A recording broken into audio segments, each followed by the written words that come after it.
会話力向上コースの紹介動画です。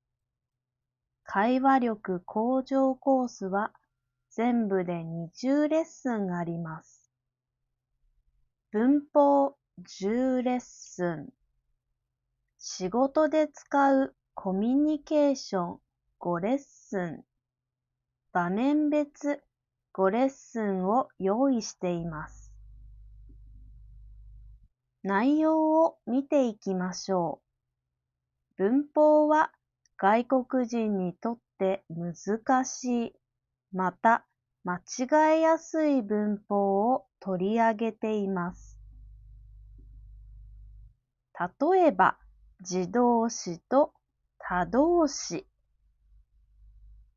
てにをはなどの助詞、だから、するとなどの接続詞の使い方を学習します。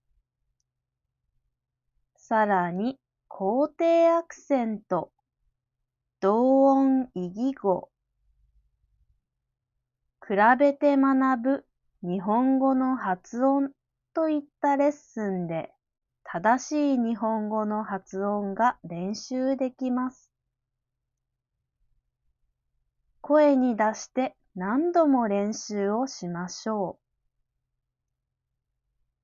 仕事で使うコミュニケーションではビジネスの日本語を学習します。日本語の敬語には相手をリスペクトする尊敬語、自分の立場を下げる謙譲語があります。報告、連絡、相談の方法から日本の会社でのルールも学ぶことができます。クイズを取り入れながら楽しく学んでいきます。場面別会話では、薬局、病院、郵便局、ショッピング、レストランでよく使う会話を学習します。実際に医者や店員との会話を想定しています。皆さんはお客さんになって会話の練習をしましょう。よく使うフレーズは何度も練習をして覚えましょう。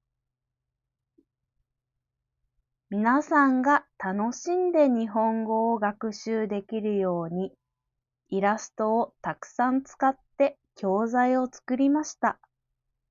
目で見て学び、発音して学ぶ。わからない部分は何度も繰り返し聞き、発音をしてくださいね。ぜひ会話力向上コースで一緒に勉強をしましょう。